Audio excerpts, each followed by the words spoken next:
I'm Cassandra Mitchell, 32 years old, and my world imploded at Sunday dinner. Your sister deserves it, my father announced flatly, passing Stephanie the paperwork to our family business and house. My chest tightened as decades of being overlooked crystallized in one moment. But Dad, I've worked there for years while Stephanie never showed interest, I whispered. Mom touched my hand, her smile not reaching her eyes. Your sister deserves it, Cassie. Growing up in Stephanie's shadow prepared me for many things, but not this complete erasure. That dinner changed everything. The dutiful daughter died that night. In her place rose someone new, someone ready to fight back. Before I continue my story, where are you watching from today? If this resonates with you already, hit that like button and subscribe to join our community of real-life storytellers. Now let me take you back to where it all began. The favoritism wasn't something that appeared suddenly at that fateful dinner. Looking back, I can trace it through every childhood memory like a persistent stain that never quite washed out. From the beginning, Stephanie's bedroom was twice the size of mine, decorated with custom furniture and a canopy bed, while I slept in what was essentially a converted storage room with hand-me-downs. Your sister needs her space for all her trophies and activities, Mom would explain whenever I questioned the disparity. What about my spelling bee, certificates, and art projects? They'd end up in a drawer somewhere, while Stephanie's participation ribbons got custom frames on the living room wall. Christmas mornings were particularly telling. I'd watch Stephanie unwrap designer clothes, the latest electronics, and whatever else was on her extensive wish list. My gifts were always practical. School supplies, plain clothing, occasionally a book. One year I received a calculator while she got a laptop. Your sister needs it for her social media, Dad explained. I needed it for AP calculus, but that apparently wasn't important enough. I still remember my 12th birthday when my parents forgot to pick me up from my friend Rachel's house because they were at Stephanie's soccer tournament. I waited on the porch for 3 hours in the rain before finally calling my neighbor for a ride home. When I arrived, soaking wet and fighting tears, Mom simply said, "Oh, we thought you were sleeping over." Your sister scored the winning goal today. High school brought more of the same. When I was accepted into the National Honor Society with a 4 gigapascals, my parents skipped the induction ceremony because Stephanie had a volleyball game the same night. "It's just a certificate, Cassie. Your sister needs our support." She gets nervous before games, Mom explained. I sat alone during the ceremony, watching other parents beam with pride as their children received recognition. College decisions highlighted the disparity even further. Stephanie got a full ride to her dream school, paid by our parents, not a scholarship. When my acceptance letter from Harvard arrived, Dad's first question was, "How much of this can you cover with loans?" I ended up with $87 0 inches student debt while working part-time jobs throughout my degree. Meanwhile, Stephanie dropped out after 2 years when she found herself too socially busy to focus on classes. After graduation, I expected things might finally equalize as adults. I was wrong. Despite my business degree and marketing experience, Dad refused to consider me for the marketing director position at Mitchell Family Furniture. "We need to hire someone with fresh perspectives," he said. A week later, Stephanie was installed in that very role, despite her incomplete business administration associate's degree. Family dinners became exercises in invisibility. I'd share news about a promotion at the marketing firm where I worked only to be interrupted by excitement over Stephanie buying a new car or dating someone new. "Cassie passed the potatoes," Dad would say, effectively cutting off my announcement about leading a successful campaign. Then turning to Stephanie, "Tell us more about this new guy you're seeing. He sounds important." 2 years ago, I developed a comprehensive rebranding strategy for our family business, addressing their declining market share. I spent weeks researching, creating detailed presentations, financial projections, and marketing materials, all on my own time. When I finally presented it to my parents, they seemed impressed but non-committal. A month later, Stephanie presented the exact same strategy during a family dinner with only minor cosmetic changes to my slides. My parents were ecstatic, immediately implementing Stephanie's brilliant plan and crediting her with saving the business when sales improved. When I confronted her privately, she laughed. They'd never accept it coming from you, Cassie. I did you a favor by making it happen at all. The pattern continued, growing more pronounced with each passing year. Every achievement of mine was minimized. Every minor effort of Stephanie's was celebrated. I told myself I was imagining things being too sensitive, needing to try harder. I kept believing that one day my parents would see me, really see me, that one day my efforts would be enough. That day never came. Instead, I got that dinner announcement that would change everything. The dinner had started like any other Sunday, gathering at my parents' colonial-style home in the suburbs of Boston. Mom had prepared her signature pot roast. The good china was set on the antique oak table that had belonged to my grandmother, and the familiar scent of cinnamon apple candles hung in the air. Everything looked normal, but something about my parents' demeanor seemed different. An underlying current of anticipation that made me uneasy. Dad had opened an expensive bottle of champagne, which was unusual for a regular Sunday dinner. "We have something important to discuss," he announced, after we'd settled into our seats. Mom was smiling more than usual, her eyes frequently darting to Stephanie, who sat across from me looking unusually composed in a business-casual outfit that seemed out of place for our typically informal family dinners. "As you girls know," Dad continued, unfolding a document from his breast pocket, "your mother and I have been discussing the future of Mitchell family furniture and our estate planning." My stomach tightened. I'd been asking to be more involved in these discussions for years, but was always told when the time is right. Apparently that time had arrived, but I hadn't been notified. "We've made some decisions that we think are best for everyone," Mom added, reaching for Stephanie's hand. "We've decided that Stephanie will inherit the business and the house." The words hit me like a physical blow. I felt the blood drain from my face as I struggled to process what I was hearing. Everything I managed to ask, my voice barely above a whisper. "The entire business? And the house?" Dad nodded firmly. "Yes. We believe it's the best decision for preserving the family legacy." "But I'm the one with the business degree," I said, trying to keep my voice steady. "I've worked at marketing firms for 10 years. I understand the industry.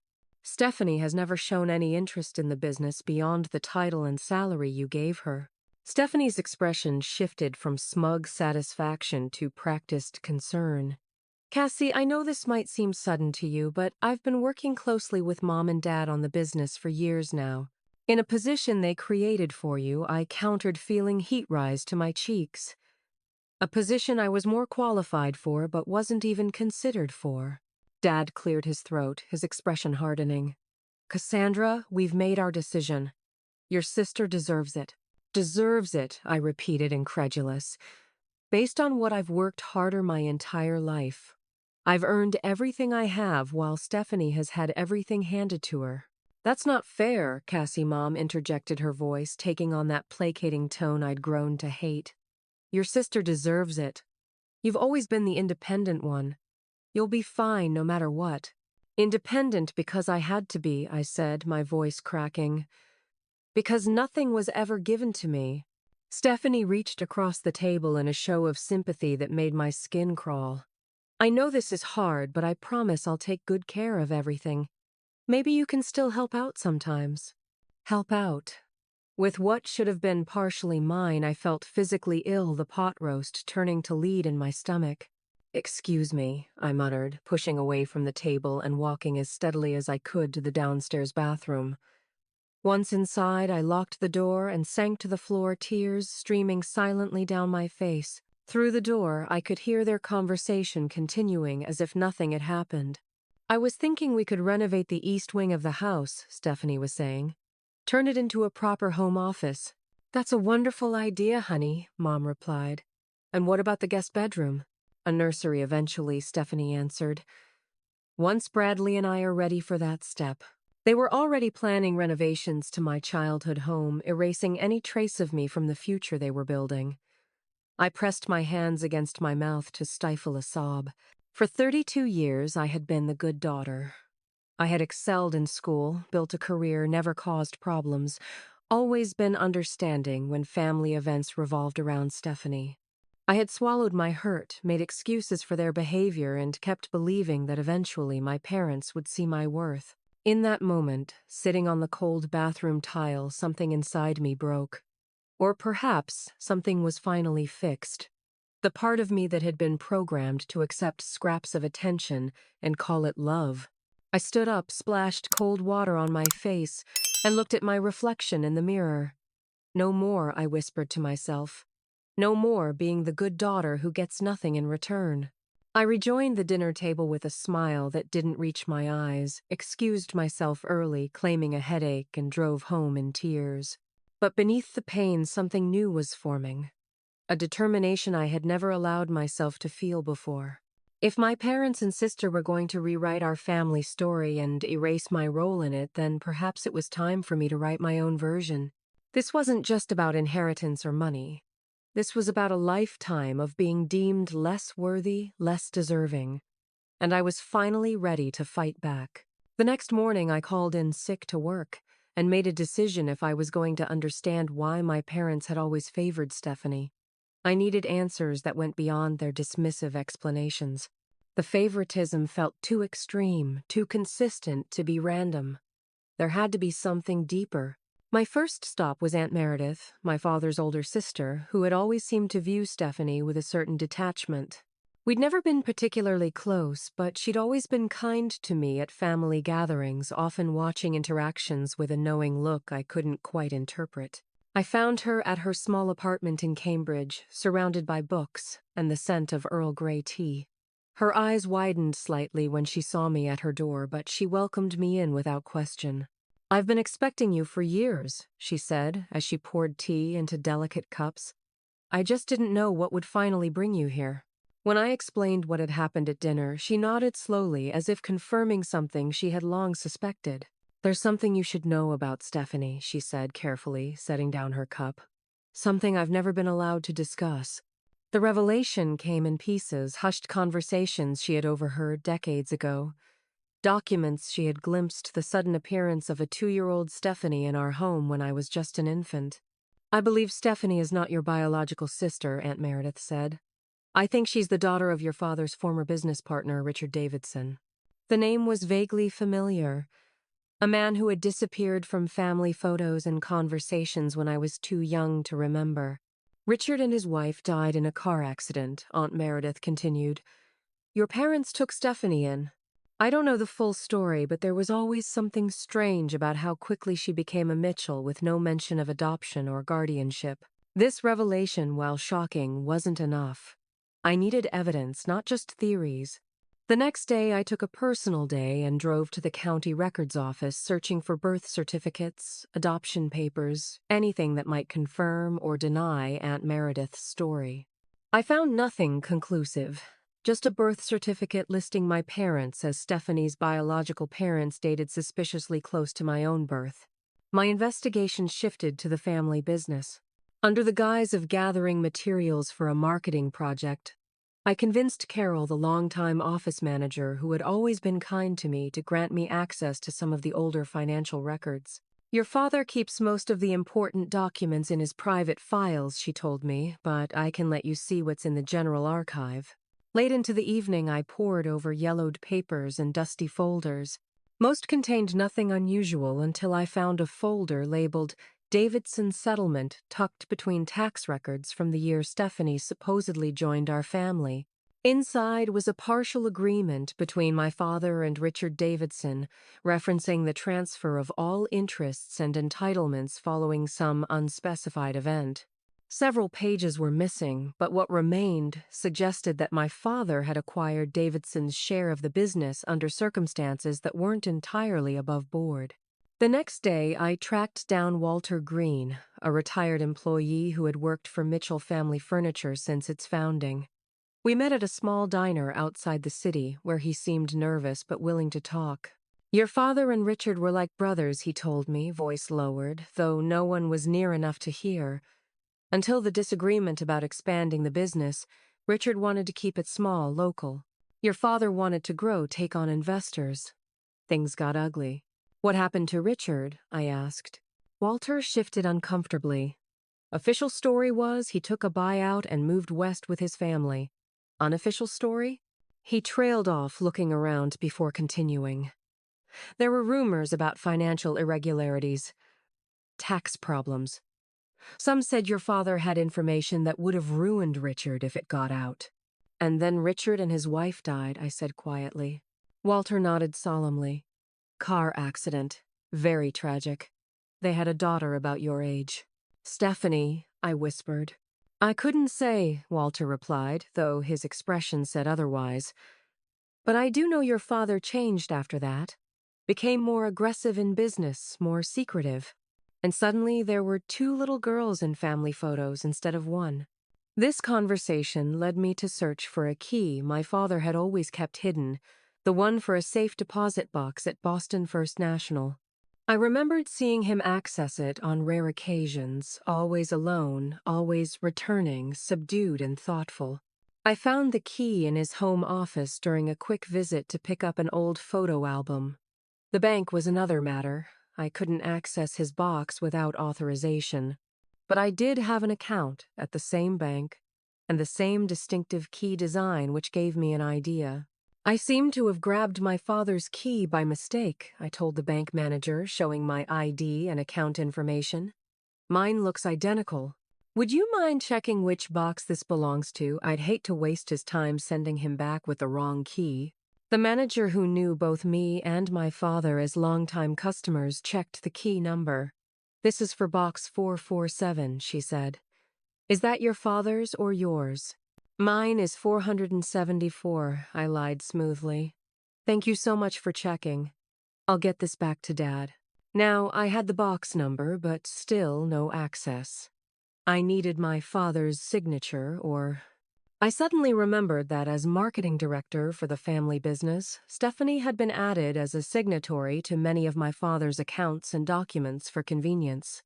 It took 3 days and considerable charm, but I eventually convinced Stephanie to sign a document I claimed was needed for a vendor agreement, but was actually an access authorization for the safe deposit box. She signed, without reading it, thoroughly too busy planning her office redecoration. The contents of box 447 were illuminating original partnership agreements between my father and Richard Davidson. Letters suggesting a personal relationship had soured dramatically. Photos of Richard with his wife and a toddler who was unmistakably Stephanie, and most damning legal documents transferring guardianship of Stephanie Davidson to my parents following her biological parents' deaths. But there was more recent financial records showing Stephanie had been systematically draining company accounts for personal use disguised as business expenses. Emails between Stephanie and various company clients suggesting she was planning to sell off business assets once she gained control, and photos of Stephanie in intimate situations with Thomas Werner, my father's current business partner who was married and 30 years her senior. As I carefully photographed each document with trembling hands, a picture emerged of a decades-long deception and of Stephanie's calculated manipulation of my parents. She wasn't just the favored child. She was actively working to secure her position at everyone else's expense. I left the bank with digital copies of everything replaced the originals and returned the key to my father's office. For the first time since that devastating dinner, I felt something other than hurt. I felt powerful. I had information, and information was leverage. Now I needed to decide how to use it. 3 days after my discoveries at the bank, my phone lit up with Stephanie's name. I nearly declined the call, but curiosity won out. "Cassie, we need to clear the air," she said, voice dripping with manufactured sincerity. "This whole inheritance situation has created such unnecessary tension. Let's meet for coffee tomorrow." I agreed, recognizing the opportunity to gather more information. We arranged to meet at a small cafe downtown Neutral Territory, away from family eyes. Stephanie arrived 15 minutes late, immaculately dressed in designer clothes that probably cost more than my monthly rent. She air-kissed my cheek before settling across from me, placing a thick folder on the table between us. "I brought some paperwork I could use your help with," she said casually. "Just some boring business stuff Dad wants me to review." I flipped through the documents. Complex financial statements, tax preparations, and legal contracts related to the family business. Why are you showing me these? Well, she said, stirring her latte, you've always been better with the details. I thought maybe you could help me understand some of this before I meet with the lawyers next week. You're inheriting a business you don't understand, I stated flatly. She waved a manicured hand dismissively. I understand the important parts, like how much it's worth. She leaned forward, lowering her voice. Between us, I'm thinking of selling off the manufacturing division once everything's finalized. It's such a headache, all those employees and regulations. The manufacturing division is the heart of the business, I said, struggling to keep my tone neutral. It's what Mitchell Family Furniture was built on. It's outdated, she replied. We can contract the production overseas for half the cost, then liquidate the property for development. The family name still stays on the product, but without all the baggage. My stomach churned at how casually she discussed dismantling my grandfather's legacy and eliminating jobs that had supported local families for generations. Does Dad know this is your plan? Stephanie laughed, the sound like glass breaking. God, no. He's so sentimental about the business. But once it's mine, I won't need his approval. She took a sip of her latte, studying me over the rim of her cup. You know, Cassie, I've always admired how hard you work. So earnest, so desperate for their approval. She smiled, but it didn't reach her eyes. I figured that out early on. It's much easier to manipulate them than to actually earn anything. I kept my expression neutral, though my heart was pounding. You've manipulated them. Please, she scoffed. They're not exactly difficult to read. Dad's guilt makes him putty in my hands. A few tears about how much I miss my real parents, and he gives me whatever I want. I nearly dropped my coffee cup. You know about Richard and Elizabeth Davidson? Her eyes widened momentarily before narrowing. How do you know those names? I have my sources, I replied, mentally thanking Aunt Meredith. So you've known all along that you were adopted. Since I was 12, she admitted, recovering quickly. Found some papers in Dad's office. Realized I had leverage. Why work for approval when you can just make people feel too guilty to deny you anything? The casual cruelty of her admissions stunned me. All these years I'd been trying to earn what she'd been extorting through emotional manipulation. What about Mom? I asked. Even easier, Stephanie said with a shrug. She's always been insecure about her relationship with Dad. I just had to imply he favored me, and she fell over herself trying to prove she loved me equally. She laughed again. Though between us, I think she actually does prefer me. You're too much like Dad's side of the family. Too principled. She made it sound like a character flaw. Perhaps in her world it was. Anyway, she continued, tapping the folder. I need you to go through these before Friday. Oh, and I should probably mention, Mom and Dad are updating their will next month. They're removing you entirely. What the word came out as a whisper.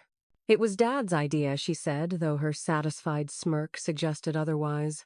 Something about how you're independent and don't need their support. Don't worry, I told them. It seemed harsh. Not that it changed anything. As she chatted on about her renovation plans for our family home, I excused myself to the restroom hands, shaking with suppressed rage. In the privacy of the bathroom stall, I called my parents' lawyer, a man I'd known since childhood. Mr. Harrington, it's Cassandra Mitchell, I said when he answered. I'm just calling to confirm some information about my parents' will. There was a pause. Cassie, I'm not really supposed to discuss that with you. I understand. I just wanted to confirm what Stephanie already told me, that I'm being removed completely in the new version. Another pause, longer this time. I wasn't aware you knew about that, he finally said, confirming Stephanie's claim. It hasn't been finalized yet, but that is the current instruction. After ending the call, I stood in the bathroom, staring at my reflection. The sister I'd grown up with, competed with, and sometimes even loved, despite everything, had been systematically working to erase me from my own family. This wasn't just favoritism. This was calculated destruction. When I returned to the table, I agreed to review Stephanie's documents, taking them home with the promise of helping her understand them.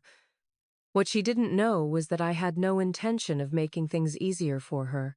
That evening, I created an anonymous email account and carefully selected the most damning photos from the safe deposit box, ones showing Stephanie in compromising positions with Thomas Werner at various hotels and restaurants. I attached them to an email with the subject line, "Your daughter and your business partner," and sent it to both my parents. It wasn't a perfect plan, and part of me felt guilty for using such tactics. But Stephanie had been playing dirty for decades. It was time I evened the playing field. The next morning, my phone exploded with notifications.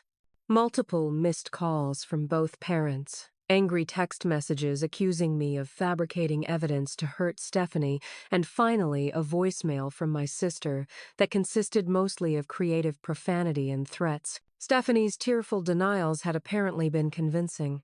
She had turned my attempt to expose her into yet another example of my jealousy and instability. Rather than questioning her behavior, my parents had circled the wagons around her even tighter. I had underestimated how deep their blind spot went when it came to Stephanie. Direct confrontation wasn't going to work. I needed a different approach. If I couldn't make them see her for who she truly was, I would have to find another way to protect the family legacy she planned to destroy. The morning after my failed attempt to expose Stephanie, I woke to a barrage of angry messages. My father's voicemail was particularly harsh. "How dare you try to drive a wedge in this family with your fabricated lies? Your jealousy has gone too far this time, Cassandra." My mother's text was no better. "We raised you better than this. Attacking your sister with photoshopped images is beneath you. We're deeply disappointed." They hadn't even considered the possibility that the photos were real. Their immediate assumption was that I had manufactured evidence rather than that their golden child could be flawed. The realization was both painful and liberating.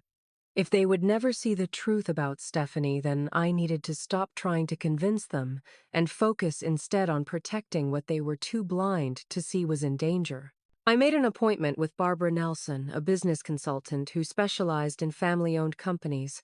I presented myself as a concerned family member without specifying my precarious position within the company's succession plan. "Based on what you've told me," Barbara said, after I'd explained the situation omitting the more personal family drama, "your family business has several vulnerabilities that could be exploited by someone looking to liquidate quickly, for personal gain." She outlined the weak points: the lack of a board of directors with any real power, the absence of clear operational succession plans, and the concentration of decision-making authority in too few hands. "What would you recommend for a business wanting to protect against that kind of asset stripping?" I asked. Barbara suggested several strategies, from restructuring the corporate governance to creating trust arrangements that would limit an owner's ability to sell core assets without approval from multiple stakeholders. Most required my father's cooperation, which I knew wouldn't be forthcoming, but a few could be implemented more subtly. Armed with this knowledge, I began reaching out to key employees at Mitchell Family Furniture. People who had known me for years and respected my work ethic, even if they rarely saw me at company functions. First was Harold Jenkins, the operations manager who had been with the company for 28 years. We met for lunch at a restaurant far from the company offices. "Your sister's been asking a lot of questions about our property assets and equipment valuations," he confirmed after I carefully broached the subject.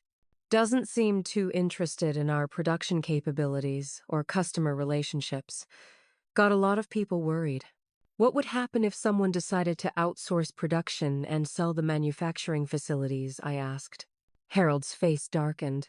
200 people lose their jobs, most of them folks who've been loyal to your family for decades. The quality of the product would suffer, and the Mitchell name wouldn't mean what it used to in this industry. Over the next week, I had similar conversations with Lisa in accounting, Marcus in sales, and several floor managers from the manufacturing division. The picture that emerged was consistent. Stephanie had been making inquiries that alarmed longtime employees, and rumors of major changes were affecting morale. "We need a contingency plan," I told Harold during our second meeting. something that protects the business's core values and employees if leadership decisions threaten them. Harold was hesitant at first. That's walking a fine line, Cassie. Your father might see it as undermining his decisions about the company's future. I'm not talking about opposing my father, I clarified. I'm talking about creating safeguards against hasty decisions after the transition. Dad built this business on certain principles. I want to make sure those principles survive regardless of who's in charge. Gradually, Harold and others came to see the wisdom in this approach. We began developing what we called the Legacy Protection Plan, a series of measures designed to preserve the company's core operations while allowing for reasonable modernization and growth. My next step was securing support from outside the company.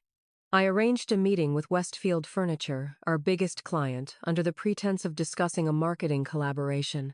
Their purchasing director, Jeffrey Williams, had worked with Mitchell Furniture for over a decade. "I'll be frank with you, Cassie," Jeffrey said after I carefully inquired about his thoughts on our company's future. "Your sister approached us last month with some concerning proposals.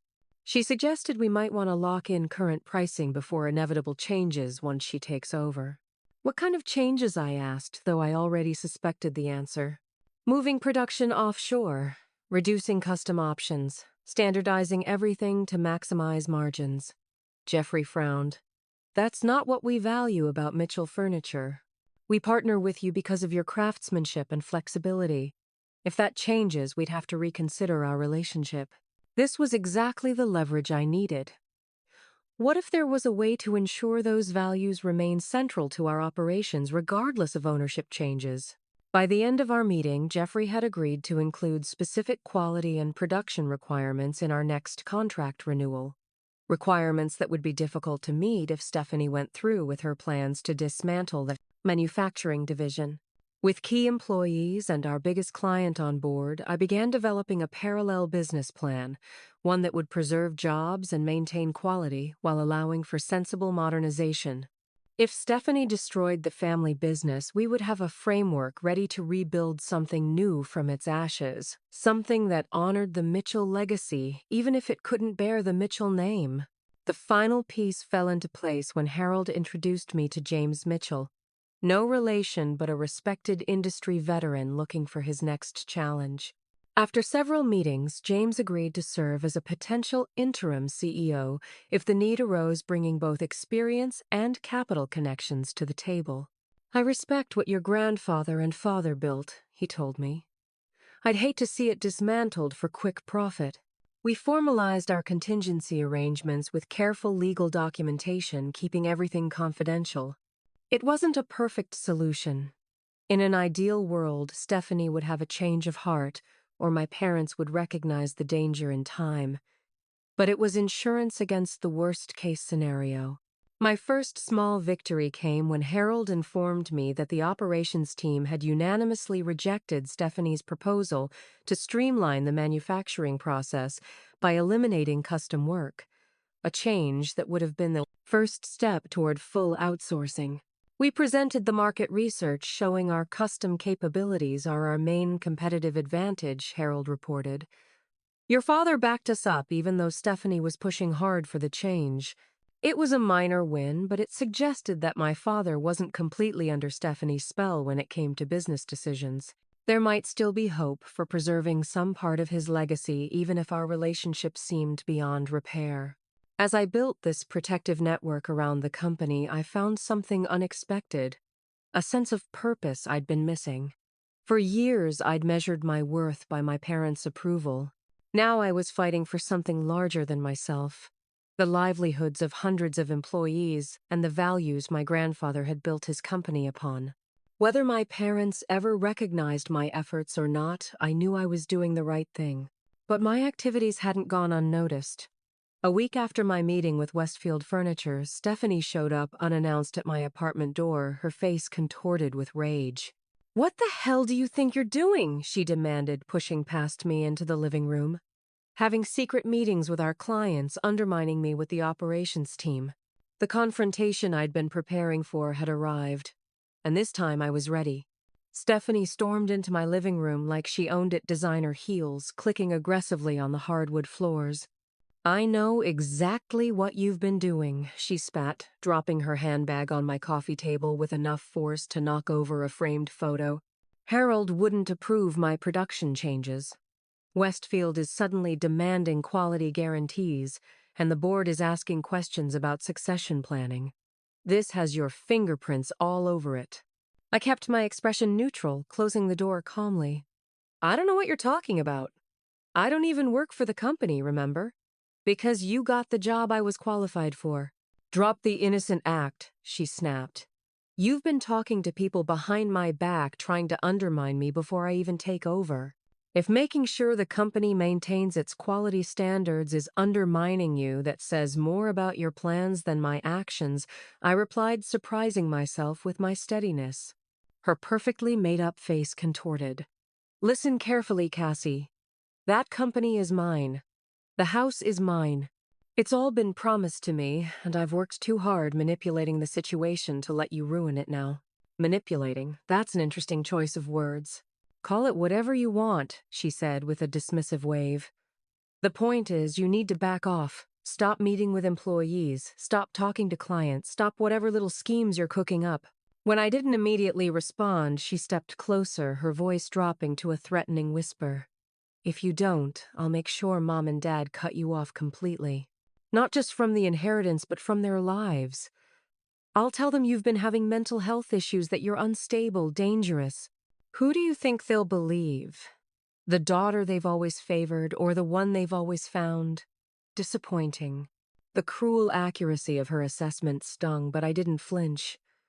Are you threatening me in my own home? I'm giving you a reality check. Stay in your lane, Cassie. Accept that you lost and move on with your mediocre little life. After she left, slamming the door hard enough to rattle the walls, I sat down and took several deep breaths. Stephanie's visit confirmed what I already knew. She was feeling threatened by my actions, which meant they were having an impact. The next morning, my phone rang. It was my mother. Your father and I think it would be best if you didn't come to Sunday dinner this weekend, she said without preamble. Things are too tense right now, and Stephanie says she doesn't feel comfortable around you. Did she tell you she came to my apartment and threatened me? I asked. She said you've been spreading rumors about her at the company and trying to turn people against her. Is that true? No, Mom, it's not. But I'm concerned about her plans for the business. Have you asked her what she intends to do with it once it's hers? Your sister understands your father's vision, my mother replied stiffly. We trust her completely. The conversation ended with my effective banishment from family events until things settled down. It hurt, but not as much as it would have once. I was beginning to see my parents more clearly, not as the infallible authorities of my childhood, but as flawed people whose blind spots had caused real damage. 2 days later, my father was admitted to the hospital with chest pains. I found out not from my family, but from Carol at the office, who called me in tears. Your father collapsed during a meeting with Stephanie, she said. The doctors think it was stress-related. They're running tests now. I rushed to the hospital only to be met by my mother in the hallway outside my father's room. What are you doing here? She demanded. I told you to give us space. He's my father, Mom. I have a right to be here. You're the reason he's in that bed, she hissed. All this fighting and undermining Stephanie has put too much stress on him. I want you to leave. Before I could respond, Stephanie appeared beside her, her eyes red as if she'd been crying, though her makeup remained perfect. Haven't you done enough? She asked, loudly enough for nearby nurses to hear. First the lies about me, now this. I left the hospital shaking with a mixture of worry and frustration. On the drive home, my phone buzzed with a text from an unknown number. Your family business space got vandalized last night. Thought you should know. Attached was a photo of my desk at Mitchell Furniture, the one I still occasionally used when helping with marketing projects, with drawers emptied onto the floor and back off scratched into the wooden surface. I drove straight to the office where Harold confirmed the vandalism had occurred sometime after everyone left the previous evening. Security cameras were mysteriously offline, he added grimly. Maintenance says someone tampered with the system. The next day, I found my car with slashed tires in the parking garage of my apartment building. The day after that, Bradley, Stephanie's fiancé, approached me outside my workplace. Stephanie asked me to deliver a message, he said, his athletic frame looming uncomfortably close. Stop whatever you're doing or things will get worse. Much worse. I filed a police report about the threats and vandalism, but was told there wasn't enough evidence to take action. Family disputes are complicated, the officer said sympathetically. Unless there's clear evidence linking your sister to these incidents, there's not much we can do. I considered a restraining order, but knew it would only escalate the situation and further damage any chance of reconciliation with my parents. Instead, I installed security cameras in my apartment and began documenting every interaction with Stephanie and her allies. The pressure continued to mount. Rumors began circulating among family friends that I was struggling with mental health issues, that my jealousy of Stephanie had become pathological. Several people who had known me for years started treating me with a kind of cautious pity that was worse than outright hostility. Then came the most devastating blow. My boss called me into his office one afternoon, his expression grave. "Cassandra, we've received some concerning information about you," he began awkwardly. "A woman identifying herself as your sister contacted us with allegations about your stability. Normally, we'd dismiss this kind of thing, but she also mentioned that you've been using company resources for personal projects related to your family business." The accusation was twisted enough to contain a grain of truth. I had occasionally used our database to research market trends that might help Mitchell Furniture, but it was hardly the corporate espionage Stephanie had apparently described. Though my boss ultimately decided not to take action after I explained the situation, the incident left me shaken. Stephanie was willing to target my professional reputation to get her way. What else would she do?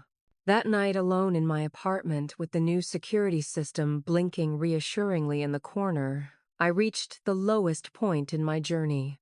Maybe Stephanie was right. Maybe I should accept defeat, walk away, and try to build a life completely separate from my family and their business. It would certainly be easier than this constant battle against people who were supposed to love me. I was considering this option when my phone rang. It was Rachel, my childhood friend, who had remained one of my few confidants throughout this ordeal. "Don't you dare give up," she said fiercely after I shared my thoughts about walking away. "That's exactly what Stephanie wants. She's escalating because you're finally standing up for yourself and it scares her." "But at what cost?" I asked. "My parents won't even speak to me. My professional reputation is at risk. I'm constantly looking over my shoulder." "The cost of doing nothing is greater," Rachel insisted. "This isn't just about you anymore, Cassie. It's about all those employees who've been loyal to your family for decades. It's about your grandfather's legacy. If you walk away now, Stephanie wins and everyone else loses." After we hung up, I sat looking at the photo of my grandfather that I kept on my bookshelf. A dignified man in work clothes standing proudly in front of the first Mitchell Furniture workshop. He'd built something meaningful from nothing through hard work and integrity. What would he think of how his legacy was being treated now?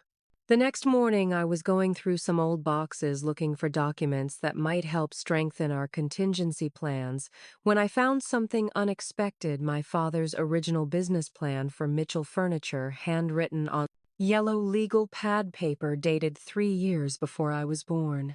The very first page outlined his vision to build furniture that lasts generations, made by craftspeople who are treated like family in a business that serves the community. The pages that followed detailed not just profit projections and market analysis, but ethical commitments to employees' quality standards and community involvement. This wasn't just a business plan, it was a value statement, and it was utterly incompatible with Stephanie's vision of asset, stripping, and outsourcing. I carefully photographed every page, my resolve strengthening. My father had lost sight of his original purpose, but I hadn't. I would fight for his original vision even if I had to fight against him to do it. Armed with renewed determination, and my grandfather's actual words, I called Harold. "We need to accelerate the legacy protection plan," I told him. "Things are about to get much worse before they get better." With Stephanie's threats escalating and my father's health in question, I knew I needed more than just a loose network of concerned employees. I needed legal and financial expertise to protect both the business and myself. I reached out to Catherine Blackwell, an attorney specializing in family business disputes. Her office was in a converted brownstone in the financial district, walls lined with legal texts and framed diplomas. I laid out the situation as clearly as I could, including the evidence I'd gathered about Stephanie's plans and the threatening behavior I'd experienced. From what you've told me, your parents' succession plan has several vulnerabilities, Catherine said after listening carefully. For one, if your sister is planning to significantly alter the business in ways that violate your father's stated intentions that could potentially be challenged, even though they've legally chosen her as the successor, I asked. Succession isn't just about naming someone on paper, Catherine explained. It involves fiduciary responsibilities. If she's openly planning to dismantle the business for personal profit when that wasn't your father's intent, we may have grounds to intervene, especially if we can prove she misrepresented her intentions to secure the inheritance. Catherine outlined several options, from formal legal challenges to more strategic approaches that might protect the business without directly attacking my parents' decisions. The latter appealed to me more. I wanted to save the business and employees, not win a Pyrrhic victory that would permanently destroy my family relationships. The most immediate concern, Catherine advised, is gathering evidence that would stand up in court if necessary. You need documentation of Stephanie's stated plans, witness testimony, and proof of your father's original intentions for the business. I already had the beginnings of this with my father's original business plan and my conversations with employees and clients. But I needed more. My next stop was Franklin Davidson. No relation to Richard Davidson as far as I knew, but a man who had been my father's original business partner before stepping back into an advisory role 20 years ago. Now in his 70s, Franklin still maintained an office in the company building but rarely involved himself in day-to-day operations. I've been watching this situation unfold with great concern, Franklin admitted when I visited him. His office was a time capsule of the company's history, with photos tracking its growth from a small workshop to the substantial operation it had become. Your father and I built this business on certain principles. I've been disturbed by some of the changes your sister has been proposing. Did you know she plans to sell off the manufacturing division once she takes control? I asked. Franklin's expression darkened. I suspected as much from her questions about asset valuations. That would betray everything we worked for. My father seems blind to her intentions, I said. Or maybe he knows and has changed his values. Either way, I'm trying to protect the business without directly opposing his wishes. Franklin considered this, then opened a desk drawer and removed a leather portfolio. Your father and I signed a founding principles agreement when we started the company. It's not legally binding anymore, but it clearly states our intentions for the business, including maintaining local production and prioritizing quality over profit maximization. It might help establish what the company was always meant to be. This document, combined with my father's original business plan, provided crucial evidence of the company's intended direction. Next, I needed to address the board of directors, a largely symbolic body that met quarterly to review financial reports, but rarely exercised any actual governance. With Harold's help, I arranged a special meeting of the board, presenting myself as a concerned family member rather than a potential successor. I prepared a detailed presentation outlining market trends, competitive analysis, and the risks of the strategies Stephanie had been exploring. As board members, you have fiduciary responsibilities to the company, I reminded them. That includes ensuring that major strategic changes are in the best interest of the business, its employees, and its long-term viability. I presented financial projections showing the likely outcomes of outsourcing production, short-term profit increases, followed by long-term decline as quality suffered and customer loyalty eroded. Alongside these, I offered alternative modernization strategies that would maintain core manufacturing capabilities while improving efficiency.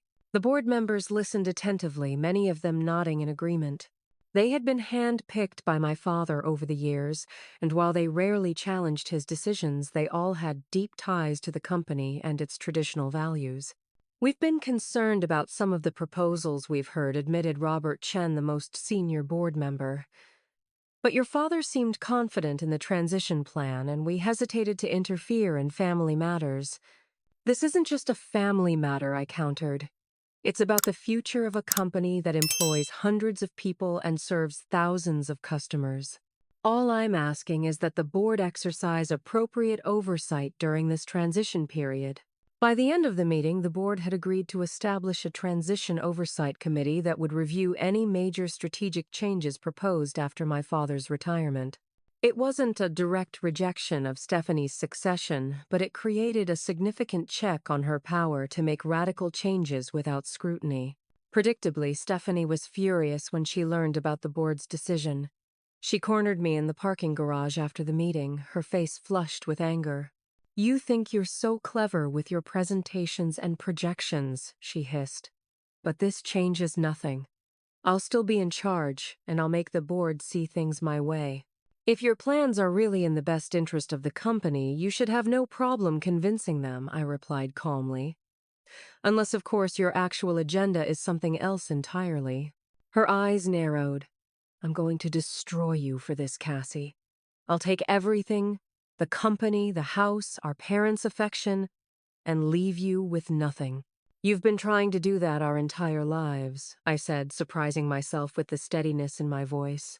"But this time I'm fighting back." As Stephanie's threats escalated, I continued building support among key stakeholders. I met with the company's biggest customers, suppliers, and lending partners, always framing the conversations around maintaining business continuity, rather than questioning the succession plan directly.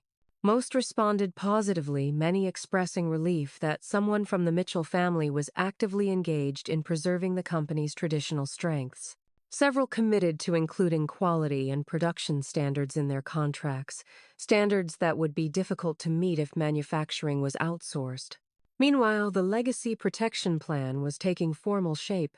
With Catherine's legal guidance, Harold's operational expertise, and Franklin's institutional knowledge, we created a comprehensive framework that would protect the company's core values regardless of who was in charge. The breakthrough came unexpectedly. I was reviewing old company newsletters for a marketing project when I discovered an interview with my father from 15 years earlier, where he explicitly stated his intention to keep manufacturing local and family-owned for generations to come. This public declaration of intent, combined with the other evidence we'd gathered, gave us the leverage we needed. Catherine suggested we request a meeting with the full board, my father and Stephanie, to present our concerns and proposed safeguards. "This approach respects your father's authority while addressing the legitimate concerns about the company's future," she explained. The meeting was scheduled for the following week. The night before, I received an unexpected call from my father, the first direct communication we'd had in months. "Cassandra," he said, his voice sounding older and more tired than I remembered. "What exactly are you trying to accomplish with all this?" "I'm trying to protect your legacy, Dad," I answered honestly. "The company you built, the jobs you created, the values you've always stood for. I'm not fighting against you. I'm fighting for what you taught me matters." There was a long pause before he responded. "I'll see you at the meeting tomorrow." It wasn't exactly reconciliation, but it was something, a willingness to listen that hadn't been there before. The next day I arrived at the company headquarters early, my presentation materials meticulously prepared. The boardroom gradually filled with directors, executives, my father looking pale but determined, and finally Stephanie, who refused to meet my eyes. I began my presentation by displaying the image of my father's original handwritten business plan on the projection screen. "This is where Mitchell family furniture began," I said. "Not just with a product, but with a vision and a set of values." As I walked through the evidence we'd gathered, my father's public statements, the founding principles, agreement, customer testimonials about why they valued our craftsmanship, I could see something shifting in my father's expression. It wasn't dramatic, just a subtle softening around the eyes, a thoughtful furrowing of the brow. Stephanie, meanwhile, grew increasingly agitated. When I presented financial projections showing the likely outcome of her proposed strategies, she interrupted angrily. This is ridiculous. You're trying to undermine me with these made-up numbers. Dad, are you really going to let her do this? My father raised a hand to quiet her, his eyes still on the screen, where I was now displaying his interview, quote, about keeping the company local for generations. Let your sister finish, Stephanie. I concluded by presenting our proposed framework for protecting the company's core values while still allowing for necessary modernization and growth. This isn't about who leads the company, I emphasized. It's about ensuring that whoever leads it honors its heritage and commitments. When I finished, there was a moment of silence before my father spoke. I need some time to consider all of this, he said, his voice measured. The board will recess until tomorrow morning. As everyone filed out of the room, my father gestured for me to stay behind. Once we were alone, he studied me with an expression I couldn't quite read. You've put a lot of work into this, he finally said. The company is worth fighting for, I replied. So is your vision for what it should be. He nodded slowly. I need to think about some things. But thank you for reminding me what we've always stood for. It wasn't a victory, not yet. But as I left the building that day, I felt something I hadn't experienced in a long time when it came to my family hope. The board was scheduled to reconvene at 9 the next morning. I spent the evening reviewing my notes and preparing for various scenarios, trying to anticipate Stephanie's counterarguments and tactics. Around midnight, my phone rang. It was Harold, his voice tight with urgency. Your father's been taken to the hospital, he said. Some kind of cardiac event. I thought you should know. I drove to Massachusetts General Hospital in a daze, my mind cycling through worst-case scenarios. The emergency room was brightly lit and smelled of antiseptic as I approached the reception desk. Mitchell family, the nurse asked, recognizing my anxious expression. Room 307. When I arrived at the room, my mother was sitting beside my father's bed, her hand clutching his. Stephanie stood by the window, talking quietly on her phone. My father lay pale against the white sheets, an oxygen tube in his nose, and monitors beeping steadily beside him. What are you doing here? My mother asked. When she saw me, though her usual hostility was muted by exhaustion and worry. Harold called me, I said, looking past her to my father. How is he? Stable, she answered reluctantly. They're calling it stress-induced cardiomyopathy. Not a full heart attack, but... She trailed off, the implication clear. It could have been. Stephanie ended her call and turned to face me, her eyes narrowing.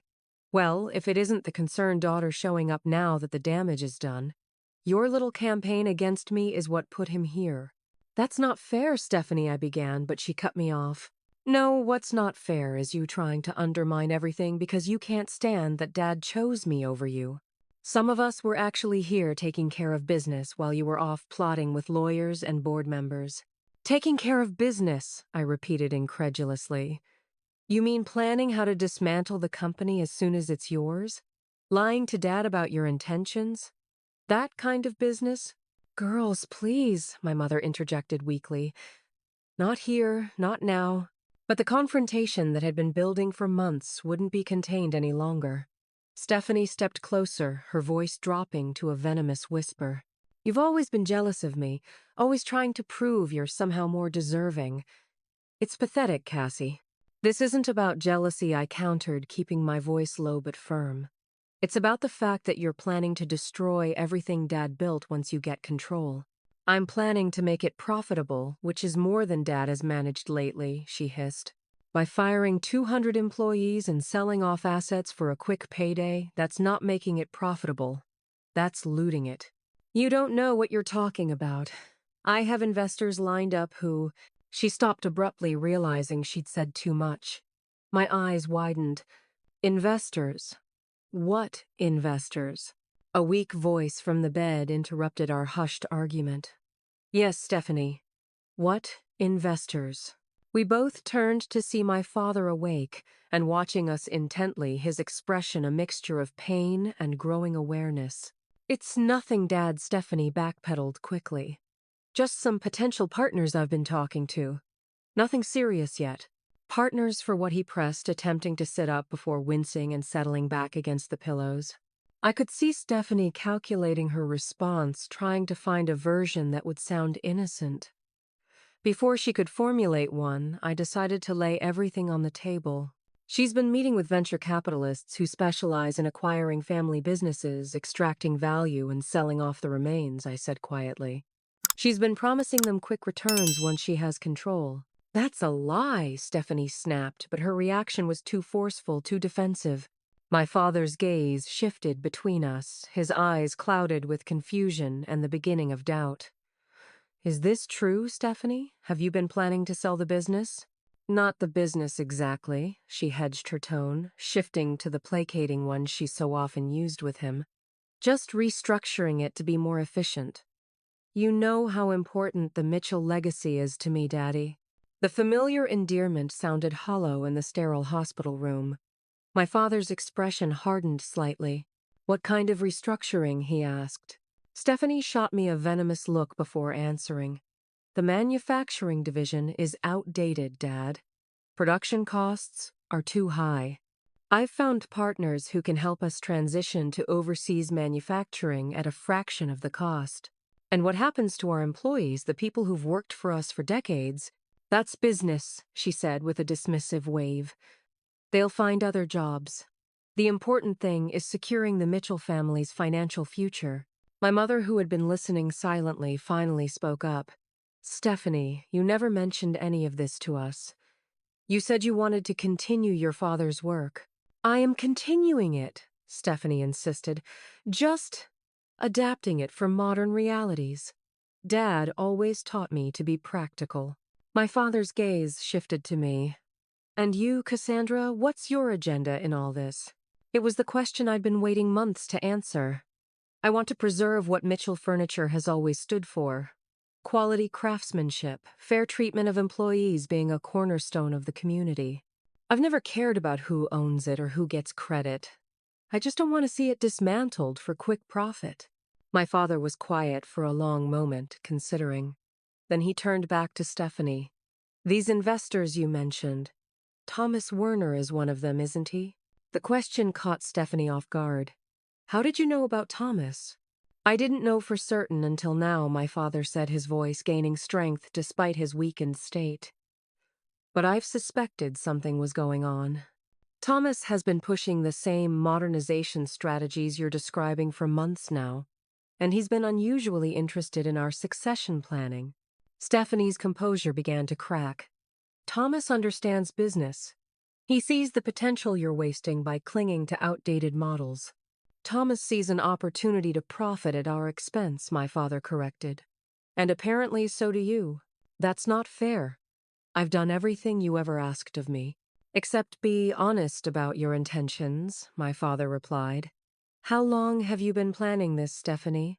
Since before I decided on the succession. Stephanie's face flushed with anger. You want honesty? Fine. Yes, I've been planning this for years. Why shouldn't I? I've spent my entire life playing the role you wanted. The perfect, adoring daughter. I deserve compensation for that performance. Performance, my mother echoed, looking stricken. Oh, please, Stephanie scoffed. Don't act surprised. We all knew what we were doing. You and Dad needed someone to make you feel like perfect parents after you took in your business partner's orphaned daughter. I needed security and inheritance. It was a transaction, and I've more than held up my end. The room fell silent as the implications of her words sank in.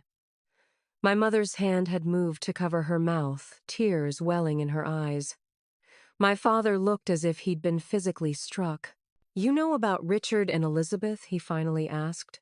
I found the adoption papers when I was 12, Stephanie confirmed coldly.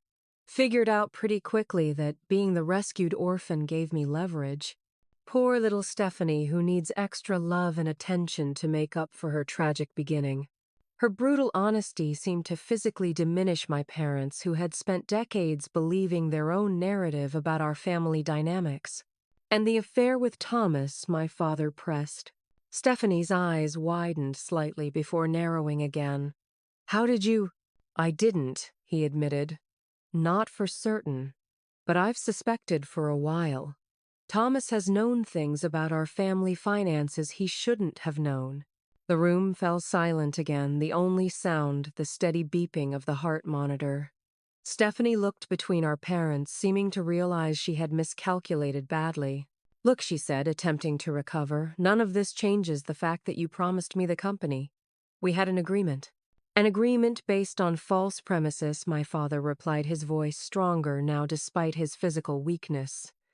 "You presented yourself as someone committed to preserving what I've built. Clearly that was a lie." Stephanie's expression hardened. "So what now? You're going to give everything to perfect little Cassie instead. The daughter who's been undermining your decisions and going behind your back." "I've been trying to protect the company," I interjected. "I never asked for ownership. I just didn't want to see 200 people lose their jobs because of your greed." My father raised a hand, silencing both of us. "I need to reconsider many things," he said wearily. "The succession plan, obviously. But more importantly, how we got here as a family." Stephanie's face contorted with rage. "If you think I'm going to let you change everything at the last minute, you're mistaken. I have rights. I have agreements with partners. I've worked too hard and put up with too much to walk away with nothing." "No one is suggesting you get nothing, Stephanie," my father said.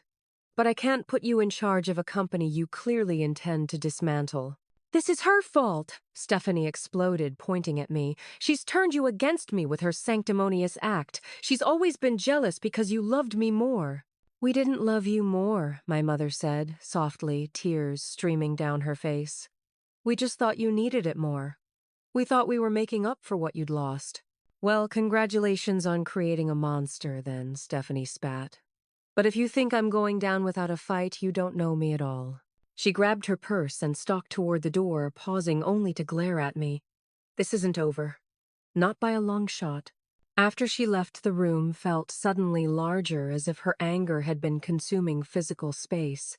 My father looked exhausted, but oddly relieved, as if a burden had been lifted despite the pain of the revelation. "I think we have a lot to talk about," he said to me after a moment. Yes, I agreed. "We do." Before we could begin that long overdue conversation, my father's phone buzzed with a text message. He glanced at it, his face paling further. "What is it?" my mother asked anxiously. "It's Carol from the office," he said, his voice tight. "Stephanie just emptied the operating accounts. She's transferred everything to an offshore account we can't access." My mother gasped. "All of it, but that's millions of dollars, the payroll, the vendor payments." My father nodded grimly. "She's making good on her threat. If she can't have the business, she's going to try to destroy it." In that moment, looking at my father's stricken face, I felt an unexpected wave of compassion for him. He had been manipulated by Stephanie for decades, believing he was doing the right thing by the daughter he thought needed extra love and protection. Now he was facing the consequences of that manipulation, not just professionally, but personally. "We can fix this," I said with more confidence than I felt. "We've prepared for something like this." "We?" my father asked, a mixture of surprise and curiosity in his voice. "Harold Franklin, the operations team, our major clients. We've been developing contingency plans to protect the business just in case." For the first time in years, my father looked at me with something approaching respect. "You really do care about the company, don't you? Not just who owns it or gets credit for it." "I care about your legacy," I said simply, "and about the people who've helped build it." He nodded slowly, then reached out his hand, the first gesture of reconciliation he had offered since this conflict began. "Then let's save it together." As I took his hand, I realized that while the battle wasn't over, something fundamental had shifted. The truth, painful as it was, had finally come to light. And in that light, perhaps my family could begin to heal. 6 months after that fateful night in the hospital, I stood at the entrance to Mitchell Family Furniture's main production floor, watching the organized choreography of craftspeople at work. The familiar sounds of saws and sanders created a comforting background rhythm as I made my way through the facility, greeting employees by name. Morning Miss Mitchell called Jorge a master upholsterer who had been with the company for 27 years. The new leather samples came in for the Madison collection. Much better quality than the last batch. Glad to hear it, Jorge, I replied, stopping to examine the swatches he held out. Let me know which ones you think will hold up best for our 10-year guarantee. Exchanges like this had become a regular part of my routine as the newly appointed Chief Operations Officer of Mitchell Family Furniture. The title had been my father's idea, part of the restructured leadership plan we had developed together during his recovery. The aftermath of Stephanie's betrayal had been chaotic and painful. Her theft of the company's operating funds had created an immediate financial crisis, but the contingency plans we had developed proved invaluable. Our major clients, forewarned about potential disruptions, agreed to accelerated payment terms that helped restore cash flow. Several key employees voluntarily deferred portions of their salaries until the situation stabilized. And my father's banking relationships, built over decades of solid business practices, allowed us to secure emergency financing. Legal proceedings against Stephanie were ongoing. We had managed to freeze some of the stolen funds, though a significant portion remained unrecovered. Private investigators had tracked her to Miami, where she was apparently living with Thomas Werner, who had abruptly resigned from his business partnerships when the scandal broke. But today my focus wasn't on the past, but on the future we were rebuilding. I made my way to the conference room where the monthly leadership meeting was about to begin. My father was already there, looking healthier than he had in years, despite the stresses of recent months. The Richardson order is ahead of schedule, I reported, as I took my seat beside him. And the new apprenticeship program has 12 applicants for the summer session. My father nodded approvingly. Good. That program was one of your best ideas. Coming from him, this simple acknowledgement meant more than all the elaborate praise I had once craved but never received. Our relationship was still healing, still finding its new rhythm, but the foundation had shifted from conditional approval to genuine respect. The meeting proceeded efficiently, with department heads reporting on their areas and collaborating on solutions to challenges. This inclusive approach to management had been another change from my father's previously top-down style, one he had surprisingly embraced once he saw the quality of ideas that emerged from involving more voices. Afterward, my father and I walked together through the factory floor, something that had become our weekly ritual. The quality control improvements are really showing in the reduction of returns, he observed. That was always a sticking point for me. How to maintain craft quality while increasing production. It turns out we didn't need to choose between them, I replied. We just needed to update our processes while keeping our core values intact. He smiled slightly, the expression still somewhat unfamiliar on his usually stern face. A lesson I should have learned sooner. As we reached his office, he paused. Your mother is expecting us for dinner tonight. She's made your favorite lasagna. These family dinners had also become a ritual, though initially awkward and tentative. The first few had been dominated by careful small talk, everyone hyper-aware of the empty chair where Stephanie would have Saturday, but gradually conversation had become more natural, more honest. I'll bring the tiramisu from that Italian place she likes, I promised. That evening, I arrived at my parents' house. No longer the family home I would never inherit, but simply the place where my parents lived. My mother greeted me with a warm hug. Another change that still sometimes caught me by surprise. Perfect timing, she said, taking the dessert box from my hands. Everything's ready. We settled at the dining room table, now set for 3 instead of 4. The absence of Stephanie was still felt, but it no longer dominated the atmosphere like a thundercloud threatening to break. I spoke with the investigators today, my father said as we served ourselves. They've located another of Stephanie's accounts in the Caymans. We may be able to recover another portion of the funds. My mother sighed.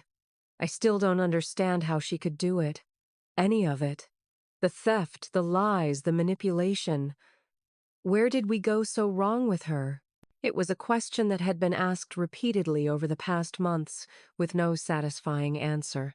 Therapists had suggested various theories, the trauma of losing her biological parents, even if she had been too young to remember it consciously, the unintended consequences of our parents' differential treatment. perhaps even inherent personality traits that had been inadvertently reinforced rather than redirected.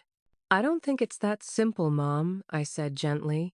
"You made mistakes with both of us, but we each made our own choices too." My father nodded, setting down his fork. "I've been thinking a lot about those mistakes," he said, his voice uncharacteristically introspective.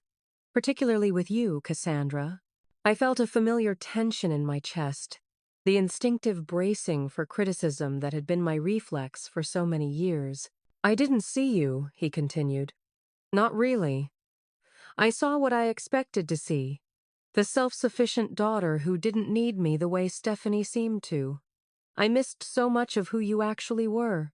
And I enabled it," my mother added, reaching for my hand across the table. "When you accomplished something amazing, I'd think, 'Of course she did, she's so capable.' When Stephanie managed the bare minimum, I'd celebrate it as if it were exceptional. It wasn't fair to either of you." These acknowledgments, which would have meant everything to me a year ago now, felt like pieces of a puzzle we were all still assembling. Important, but no longer defining. I wasn't perfect either, I admitted. I could have spoken up more instead of silently resenting you both.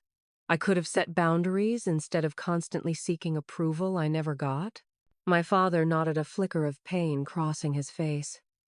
"I wish we could go back and do it differently." "We can't," I said simply. "But we can do better now. And we were trying, all of us." My father had taken steps to include me in the business in meaningful ways, not just as atonement, but because he had finally recognized my capabilities. My mother and I had started meeting regularly for lunch, gradually building the relationship we had never quite managed to form. And I was learning to accept their efforts, without expecting perfection to forgive, without forgetting the lessons of the past. The recovery of the business had, in many ways, been easier than this emotional rebuilding. The company was thriving under the new direction, which honored my father's original vision while incorporating modern innovations. The employees who had feared for their jobs under Stephanie's planned takeover were now more engaged than ever, many of them stepping into leadership roles we had created to distribute decision-making more broadly. Most satisfying of all, we had implemented a profit-sharing program that ensured everyone who contributed to the company's success would benefit from it. It wasn't just good ethics. It was good business, leading to increased productivity and nearly eliminating turnover in an industry where skilled labor was increasingly difficult to retain. As we finished dinner and moved to the living room for coffee and dessert, my father brought up a topic we had been discussing intermittently. "I've been thinking about your suggestion to establish a formal succession plan with multiple stakeholders," he said. "Not just for you, but for the next generation of leadership after you. Something that ensures no single person can dismantle what we've built." "I think it's essential," I agreed. "Not because I don't trust you, but because we've seen how vulnerable the business can be when too much power is concentrated in too few hands." He nodded thoughtfully. "I've asked Catherine to draft something. I'd like you to review it when it's ready." This gesture of trust, asking for my input on a matter so central to the business's future, meant more than any inheritance declaration could have. As the evening drew to a close, my mother walked me to the door, her arm linked through mine. "I'm proud of you, Cassie," she said softly. "Not just for saving the business, but for being willing to rebuild our family despite everything." "I'm trying," I acknowledged. "Some days are easier than others." "That's true for all of us," she replied. "But I think we're getting there, don't you?" I considered the question as I drove home later that night. Were we getting there? Was there even a defined destination for a family working through decades of dysfunction and recent betrayal? Perhaps not. Perhaps the journey itself was the point. The daily choice to communicate honestly, to acknowledge past hurts, without being defined by them, to build something new on the foundation of what we had learned, rather than what we had lost. Stephanie's betrayal had shattered our family's illusions, forcing us to confront painful truths about ourselves and our relationships. But in that breaking, something authentic had been given space to emerge. Something imperfect but real. As I pulled into my driveway, I thought about how different my life was now from what I had envisioned 6 months ago. I had never wanted to run the family business. I had only wanted to be seen and valued. Ironically, in fighting to protect the business from Stephanie's plans, I had finally gained that recognition, not as the good daughter desperately seeking approval, but as a capable leader contributing on my own terms. There were still difficult days, still moments when old patterns threatened to reassert themselves. There always would be. But we were learning, all of us, how to create healthier patterns in their place. And that perhaps was the most meaningful inheritance I could have received. Not a house or a business or even approval, but the chance to build authentic relationships based on who we truly were rather than the roles we had been assigned. In the end, Stephanie hadn't gotten what she wanted, but neither had I, not exactly. Instead, we had all received something different. My parents, the awareness that had been hidden beneath their favoritism, me, the recognition that had been withheld for so long, and all of us the opportunity to create something more genuine from the wreckage of our family myths. It wasn't a perfect ending, but it was a truthful one. And after a lifetime of pretense, truth was the greatest gift of all. What would you have done in my situation? Would you have fought to protect the business or walked away to preserve your peace? Have you ever had to stand up to family members who were treating you unfairly? Share your thoughts in the comments below. And if you found my story meaningful, please like, subscribe, and share with others who might be struggling with family dynamics. Thank you for listening to my journey, and remember, sometimes the family we build is just as important as the family we're born into. Wishing you strength and courage in your own family relationships.